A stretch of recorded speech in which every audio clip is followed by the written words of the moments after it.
Welcome back to The Jam, everybody. Today we'll be talking about one of the most influential bands in history and one of my personal favorites, Radiohead.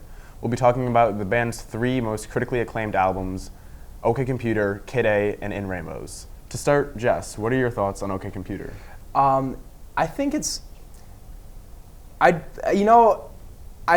more of a like a softer album than I'm used to. Obviously, like with the Metallica episode, I was very enthusiastic about the music. Not to say you guys weren't, but I've been listening to metal my whole life, and it was way more of like a softer album than I'm used to, even from Radiohead, because I started listening to OK Computer, and even that, it's not a heavy album, but it's like In Rainbows is definitely a bit of a softer album. But I liked it. I liked it way more than I thought I would for a Radiohead album. So.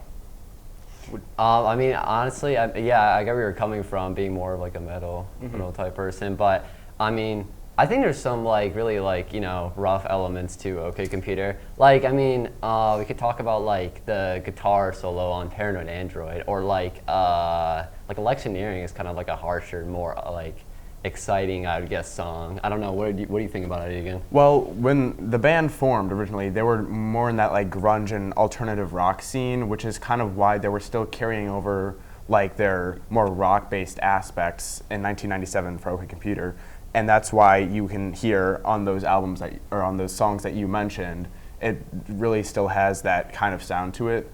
But there's also the element that they were going to something new. And that's why it kind of ends up being something a little bit like softer. There's elements, in the first half of Exit Music where it's kind of more stripped back with just the acoustic guitar and the vocals before it kind of, builds up. But I think that's just mainly an effect of, it's a result of the way in which the band progressed with their sound. Yeah, no, I totally agree with that statement. I mean, like, yeah, like we were talking about, Exit Music is like a really good example because it's like by the end they kind of like become more like kind of older, their sound and stuff, like stuff that they had during Pablo Honey in the Pablo Honey era, when their first album, with like things like Creep. But yeah, I mean, I agree with that. I don't know. What do you think, Jess? Yeah, I agree. The solo for what was it, Paranoid Android? That is honestly like, it's not like a technical solo or like a really like, I guess, impressive in like a technical or music writing sense, but it is legitimately one of my favorite solos that I've ever heard. It does. It's the build up to the entire song into the riff that leads into the solo. I love like when it switches from the acoustics to the more like electric tone, and then when it leads into the solo, it's just so nice. And like I said, it's like a pretty simple solo, but it's just done so well from the build-up of the song, and then it immediately, right after the solo's done, it's just quiet again, and it's just done in such a masterful way. And I that's Paranoid Android's probably my favorite song on the album. Oh yeah, I agree with that. I mean, yeah, we've been talking about the sound a lot, and I know, Jess, we got your opinions, but I don't know, Egan, what are your opinions on the whole album as a whole thing? Well, the thing I really like about this album is the depictions of a character that feels alienated by his society. And I think that sonically, the idea of the lyrics and the music, they kind of blend together really well. And so it feels like a cohesive project. So whenever I listen to it, I feel like I can kind of paint a clear image in my head of what they were trying to express with the album. And that's something that I personally love about it. Specifically with Paranoid Android, I think that encapsulates that idea the best. That's also probably my favorite album, or my favorite song on the album. So, yeah, I think Paranoid Android just kind of like encapsulates like the whole album, really, because it's like it's got the harder and faster area of the solo, and then it's got the relaxed like acoustics and the softer vocals, and it's really just all that album's about packed into one. What is it, like 6 minutes song or something 6 minutes, like that? I think it's 6 or 7 minutes. Yeah, and it's enjoyable the whole way through. Like, I thought when I first be listening to it, I'd just skip to the riff, but I just love listening to all of the song. It's not like how we were talking about in the Metallica episode. Sometimes you just want to skip, like you don't listen to certain songs. Same thing with the Pink Floyd. You don't listen to certain songs because they're just drawn out like by themselves, but you really do with OK Computer. Like it's just such a masterful album in that way. Yeah, no, I totally agree with that, and I kind of want to talk focus on Paranoid Android for a second because I mean it's all of I think our favorite songs here. Yeah. How do you guys think about just I don't know how to describe this. Like I don't know how the song actually works. Like I think of it as three different songs that somehow just go along with one another somehow. It's like three completely different people making a really amazing friendship. Yeah, I think it was actually said in an interview that the song was written in three different headspaces Yeah, at the think time so. or something like that, and that's just such a genius way to write a song. What do you think, Aiken? I completely agree. I think that the composition of that song just takes you from one area to a completely different area that are just completely different in every aspect other than they still kind of give you the same feeling when you're listening to it. And I think that's kind of a similar I think a similar thing happens on a lot of different songs, and also just throughout the album. A lot of songs can kind of give you the same feeling, even though they're completely different in nature. So, I mean, obviously, Paranoid Android is a great example of that. But then there are other songs like Let Down and No Surprises, and they're very different in approach, but they both kind of evoke the same feeling. Yeah. No, I totally know what you mean. I remember the first time I listened to this album, I thought it was a jumbled mess. I thought it was just a bunch of random different songs. But the more I listened to the album, the more I'm oh wait, there actually is one overarching theme. It's one they all have a similar sound to them, but I couldn't actually hear that at first when I listened to it first a year ago. Yeah. Yeah, no, I agree. I pretty much felt the same way. I felt like it didn't really have a cohesive nature to it when I was first listening to it. It just felt like they were just thrown into the album, the songs. And the more I listened to it, the more I realized, like you said, it has a storyline to it. It's a bit misjumbled, whatever's the word at times. But it does have a story to it. And you said No Surprises. That is also one of my favorite songs, and that is also probably one of the saddest songs I've ever listened to. It just invokes such a sense of I wouldn't say hopelessness, but kind of sorrow, I guess. It's just a very soft song, and the lyrics are just very just completely lost hope kind of. Yeah. No, I know what you mean. Yeah, I totally agree. No Surprise is one of my favorite songs as well on the album. I mean, yeah. I think of it kind of as happy and sad at the same time. It kind of brings out the sadness of also happiness. I don't know how to describe that, but it depends what mood you're in, I think, of when you're listening to it, of how you're going to interpret the song. Oh yeah, but, for sure. Speaking of our favorite songs on the album, No Surprises, what are your top three songs? Let's finish up with that. I'd say Paranoid Android, No Surprises, and Airbag. I think that's kind of an unsung hero of the album, and I think it's the opener, right? Yeah. I really like the song. I think it's not talked about enough, to be honest. Yeah, I'm gonna have to. I like that opinion Yeah. right there. I think Airbag's so underrated. My top three is Paranoid Android, Letdown, and Airbag. Nice. No Surprise, it's so close, but I don't think it's as good as Airbag. Yeah, Airbag no. is so I get fun that. to listen to. What about you, Egan? My three favorites are, again, Paranoid Android, Let Down, and No Surprises. I just think that they're all perfect songs. Wow, real original, buddy. No. Any final thoughts? Ratings out of 10. Honestly, like a high 9 to a 10.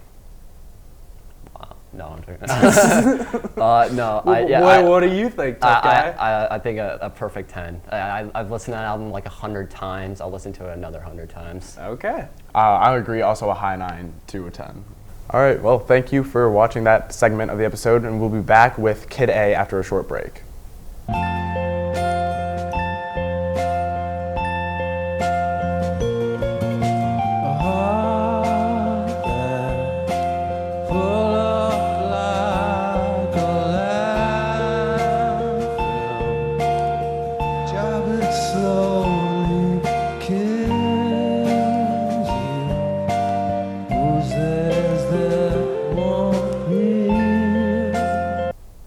Welcome back. Now we'll be talking about Kid A from 2000.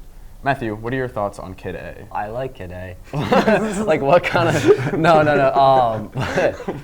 Kid A. Kid A. I think is a really cool, like I think ambitious album by Radiohead. It's like not even like rock anymore. It's like more like electronic ambient music. I love the idea of that throughout the whole album. And there are some rock aspects, but it's mostly just ambient electronic music. And I remember not liking it the first time I listened to it because I was like, is this Radiohead? Like, I don't know. It just totally took me off guard. But the more I listen to it, the more I'm like, it's so good, man. It's so good. Jazz, thoughts on Kid A? It's a good album. I think it's probably my least favorite of the three. I don't think it's bad in any way. But it is. No, give us some. No, I do have critiques of the album, but I don't think it's a bad album. Oh, okay. It's definitely my least favorite of the three, but I do like the switch up in their sound with Kid A.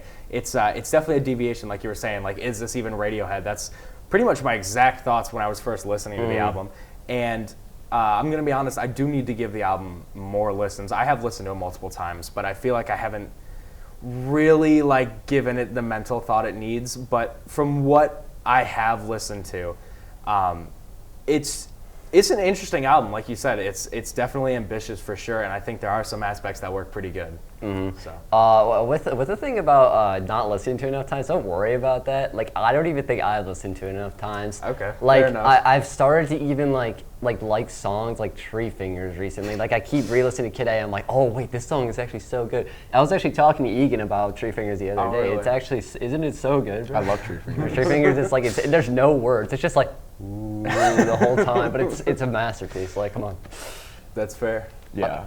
My first time listening to Radiohead, I listened to OK Computer because everyone said, oh, there's this fantastic album, OK Computer, you know, it's super good and whatever. And I listened to it, I'm like, yeah, that's pretty good. And then there was In Rainbows, and I was like, yeah, that's pretty good. And then I listened to Kid A, and I'm like, okay, this is something interesting.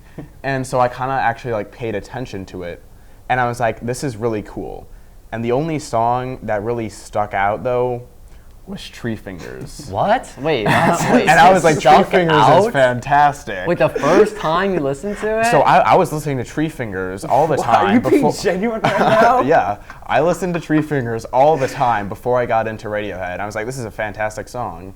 And then, I re-listened and I was like, oh, this is pretty cool. But Kid A was actually my favorite Radiohead album on first listen because I just thought it was really unique in the way that it was a rock band that wasn't making rock music. I really like the dynamics of it and the composition. I think that Johnny Greenwood just goes nuts with his compositions and like the strings and everything. It's just really a new approach, and I just thought it sounded great. That's fair. That's just like the opposite of what I was expecting in all honesty. And Tree Fingers, I didn't even know that. I love Tree Fingers. There's an Tree extended Fingers edition. as the only one that stood out to you on first listen is very funny to me. That was like probably the opposite of what I was expecting you to say, because I figured you would have like gravitated more towards OK Computer when you first listened to it, because I know you're more of like a rock kind of guy. That's pretty surprising. I'm not gonna lie. Yeah, Tree Fingers. Like, wait, what? Like, really? Like, this is actually like a live revelation to me. This is crazy. You didn't even know this? No, I thought that his favorite song was How to Disappear Completely. Let's talk about that song really quick. Oh my god, How to Disappear Completely is so good. Oh my gosh, this is one of my favorite songs ever. So It is, yeah. Like, but like, there's like 3 songs that go in my like top 10 songs ever that are by Radiohead. But like, How to Disappear Completely. Oh my god, the strings on that, the vocals from Tom York are insane. How it like gradually builds up, and it like kind of it seems like waves that like you keep like going over waves, and then eventually at the end like you kind of like get over that like wave, and you finally like come back to like a flat surf. I don't know how to describe that perfectly, but it's like it keeps just building up, and then finally you actually do get over that hump. You know what I'm talking about? I know exactly what you're talking about. Yeah. I think the end of How to Disappear Completely is probably the best moment in any Radiohead song, and I love Radiohead, but I think that is just like perfect because everything before that point in the song helps to make that point in the song better, and everything after it also does the same thing. It's just like the perfect release of the tension that was building up, the tension that the bass and guitar are in different time signatures, so it's kind of just like this disjunct between the two, and it kind of, you're like floating back and forth. You're not exactly grounded in anywhere particular. But then, the strings in the background, they start building, and then eventually all of the tension is released. Yeah. Yeah, I will say How to Disappear Completely is definitely the one song, it was the song that stood out to me the most. And like Matthew was saying, like, I just think it's like, it is a song that comes in waves, and it's so well done. I think Radiohead's just a great example of how to write like a song has multiple sections to it, but it doesn't feel like a different song. It feels like it has different like vibe. I hate to use the word vibes, but it has different vibes to it. Mm-hmm. Like the same thing with Paranoid Android. Like Yeah. it comes in sections, but it feels like it's a part of the same song, and it's really well done. And I think that's probably what they're best at, to be honest. Yeah, no, I totally agree with that. Anyways, I mean, I think we've given enough praise to How to Disappear Completely. My bad for like completely just making the show about that, but Honestly, I think we talked about Paranoid Android more, but yeah. Well, I mean, it's Paranoid Android. Like, yeah. That is true. What are some other songs like Everything in Its Right Place? You want to talk about that for a quick sec? I love that song, especially good. because obviously as a huge Radiohead fan, I'm always telling my friends, listen to Radiohead. And then they're like, okay, what should I listen to? And then I tell them to listen to everything that they've ever made in order, and they're just like, no. And I'm like, okay, listen to anything they made, and then listen to Kid A, because at the beginning you hear Everything in Its Right Place, and when I heard that, I was like, oh my God, this is wild. This is something really cool. And it is what immediately grabbed my ear. And I think that, the usage of sounds that they hadn't used before really lends itself to, setting the tone for the rest of the album to follow. yeah, that was something you did when we were first talking about actually making this episode. I asked what albums are we gonna do, and both Egan and Matthew were just all albums, every album, and and I was like, I'm not gonna do that. I don't have the time to delve into discography like that. So I'm sorry, I didn't listen to Pablo Honey. Oh my God. I'm sorry I've actually about never that. listened to that the whole way. Really? I never really realized it. But anyways, I totally lost my train of thought. What was I? Oh yeah, we were talking about just listening to the whole discography, and we eventually landed on this album, and it's just like, I don't know, it's such a unique one in Radiohead's discography, and it's like, there's really no other way to put it. Like, I've listened to one, I forget what other Radiohead album it was, to be honest, but I have listened to the other albums that, besides what we're talking about, and this is just like, in my opinion, this is the album that stands out the most, for sure. I think we wrapped up Kid A really nicely there, guys. To finish this segment off, let's hear some top threes. I think Jess went first last time, so Egan. All right, my top threes are motion picture soundtrack. I just Terrible. love, I love the way. Wait, for number one? No, for number 3. Oh. I love the way it concludes the album with like the harps coming in. That's super cool. Yeah, that's nice. Idiotech with the drum machine, just completely bonkers song. I think it's great. And then How to Disappear Completely, as we've already talked about. Just.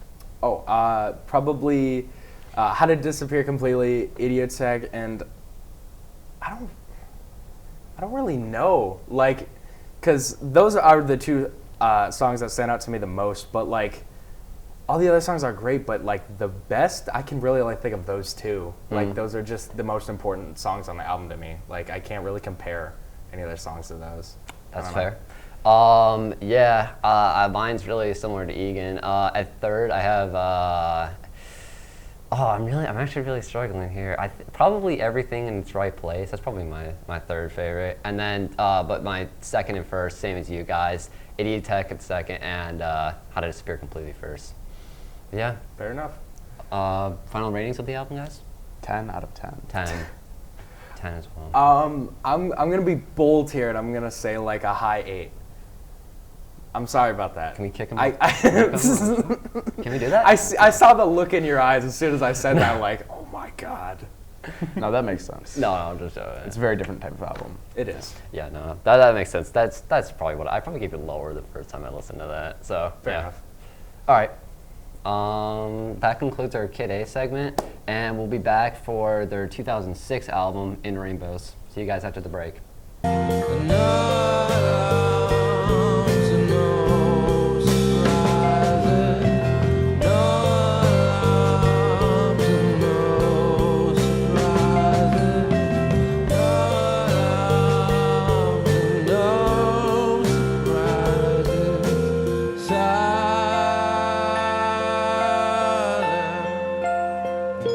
Hey guys, welcome back from the break. Now we're talking about Radiohead's 2007, not 2006 album, In Rainbows. And to get it started off, Egan, what are your thoughts on In Rainbows? In Rainbows is one of my favorite albums ever. When I was first listening to Radiohead, as I stated earlier, I listened to it and I was like, yeah, it's all right. But I think the issue is I thought that all of the songs were pretty good in their own way. And because they all were pretty good, nothing really stood out that made me want to come back and listen to it again and again. And what eventually happened was I listened to some of Radiohead's other albums. I'm like, oh yeah, these are really good. Maybe I'll go back and listen to In Rainbows again. And once I did that, I think I was kind of a little bit more accustomed to their way of not approaching songwriting conventionally. And so I feel like I was able to absorb it. And then I was like, oh my God, this is fantastic. I think that what I like about it the most is that it feels really rich and vibrant and expressive, and just the way in which like they write the songs really helps. Like, it feels very human, but it also kind of feels otherworldly in a way. I don't know. Jess, what do you think? Yeah, I get what you're saying about that. I think I'm currently at where you were, how all the songs are good, but none of them really stand out to me. It's probably because I haven't given the album enough time. I haven't given Radiohead enough time, to be honest. But like I said, I've listened to the albums multiple times. But obviously, I'm not as seasoned of listeners as you two are. But yeah, it's a good album. It's definitely more like somber, I guess it would be the word. And I do like it, but I don't know. There's not a lot of standout moments to me. So yeah, I guess. Okay. Despite that I love this album like actually so much, I'm actually gonna start off with a critique here. Jesse, you were talking about how it's like more somber. I think In Rainbows, it's like super unreliant for how you're gonna feel when you're listening to the song. Like it's super like it's like all over the place. I get that there's one overarching feeling of it, but I feel like it just fluctuates so much. It's like I don't know how to describe it. It's like going from from 15 Steps to Body Snatcher, and then I think Nude is after that.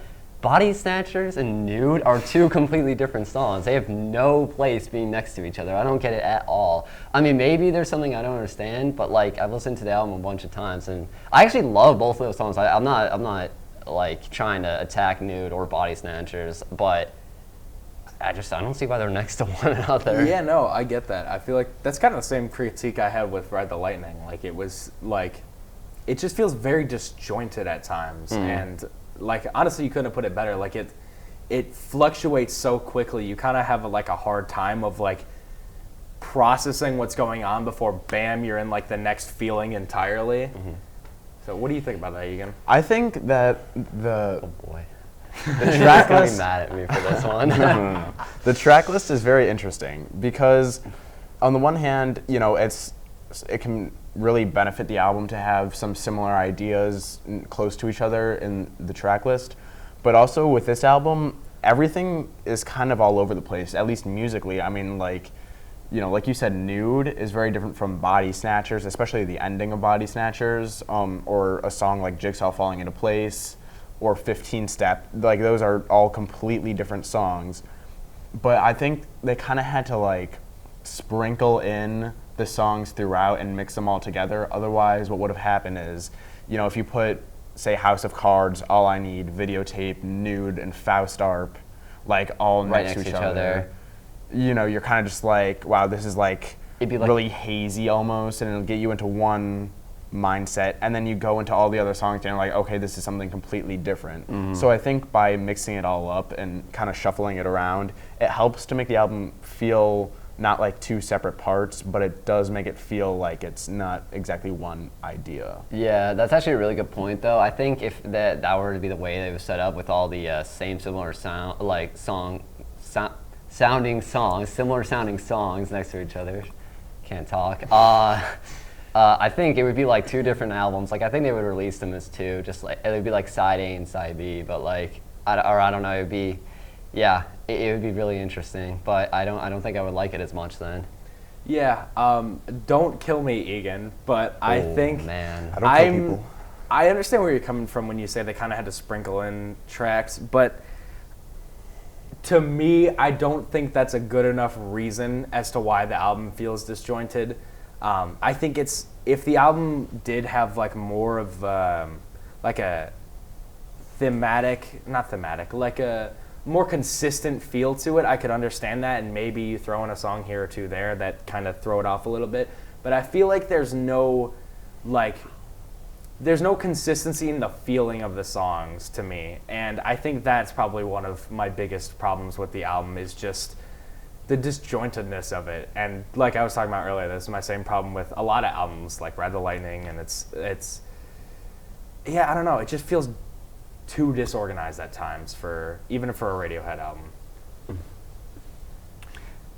Yeah, no, you can go. I think that makes a ton of sense, and for me, it just isn't something that I find to be an issue. I think That's it's fair. just Yeah, I listen same. to it and I'm like, it still sounds good. Yeah, no, I do think it sounds good. I don't think that causes it to sound bad, but it does, I don't know, it does cause a little bit of like, what's the word, whiplash, I guess, when going from song to song, or even like middle of song to end of song, really. Yeah, no, I totally agree with that. But I mean, I honestly don't have a problem with it either. That's fair. Like, No, I that's think fair. it's kind of like a situation where like, okay, this brings me enough joy where I'm like, it's okay. I'll let that happen. Let it slide. But I don't know. Let's talk about some of the songs with those two different like types of sounds, or like what are some songs that are like the more upbeat types of sounds on the album? I think a song for me that I'm just something I could listen to outside of the context of the album completely and think that, man, this is just a banger, Jigsaw Falling Into Place. Definitely one of my favorite songs on the album. The acoustic guitar and the drums and just everything is so good and it's so intense and it builds up in such a nice way. And I think that's just a perfect song. Yeah, to kind of, hammer the point home that I was making earlier, Radiohead they're so good at building up tension and releasing it in a good way that feels satisfying. It doesn't feel like it was all that for nothing. Like it really does feel like a good release, and they do that on every album, and I think that's one of their biggest just pros about a band is just the way that they're able to build up tension and like make such a satisfying song out of it. Yeah, like how they do, just Jigsaw Falling Into Place. I think they also do that on Weird Fishes and also Body Snatchers as well. And also kinda, what is it called? A Reckoner. Shoot, I forgot the name for a sec. Yeah. Reckoner, I think that's such an underrated song though. I'm not gonna get too deep into that, but it's like, I'm pretty sure they like asked an orchestra to or some professional orchestral composer to actually review the song before they released it, and then that's why it has such a beautiful sound at the end. Really? It's yeah. I had no idea. That's actually pretty smart. That's cool information. I had no idea about that. I think that, as you were saying, the tension, the build and release is what makes Radiohead great, and the song, in my opinion, that they do that the best on is Weird Fishes. I just think that the way all of the guitars make a shimmering sound is just fantastic. Yeah. It's definitely my favorite song on the album. What are your guys' favorites? I'm actually gonna comment on that. I think Weird Fishes is, yeah, that's my favorite song on the album too. I mean, we could have a whole episode where I'm not sure if Jess could talk about this song for an hour, but I think me and you could probably just talk about this singular song for an hour. It's so good. I think, yeah, I'm gonna have to agree. Weird Fishes is definitely it's definitely in their top 5 for me from the albums that I've listened to so far. Weird Fishes, I think 15 Step. I think that's another one that stood out to me. And honestly, yeah, those two. Like same thing with the last album. Like those are the two that stood. Or I think it was OK Computer. Those two stand out to me the most. And the other ones are good. Don't get me wrong, but I really can only think of those two, and it doesn't feel right comparing other songs to them to me. Any final thoughts? Ratings? I want to talk on the 2 other songs that I really like on the album. I think the second best song is just like totally unpopular. Most people say Jigsaw Falling into Place, but I think it's Body Snatchers. Like I keep bringing up Body Snatchers. Body Snatchers, I did not really like at first, but I kept listening to it. It's the most like nice, like grungy, like build up ever. And it just and I don't know. I remember I did like a whole hour analysis on that one song once, but it was it's amazing. But any other songs you want to talk about? No, I think the songs you guys talked about are also my favorites. All of the songs on this album are my favorites. It's Fair enough. definitely my favorite Radiohead album. 10 out of 10. Final ratings? Well, he gave his, but yeah, 10 out of 10. 10 out of 10. So good. I'm gonna say like a 9. Yeah. Makes sense. That makes sense. Yeah. No, that's fair. I'm not gonna bully you for Yeah, no, that thank you one. for not tackling me for saying that. I Yeah. appreciate it. Well, thank you for watching the Radiohead episode of The Jam. See you next time.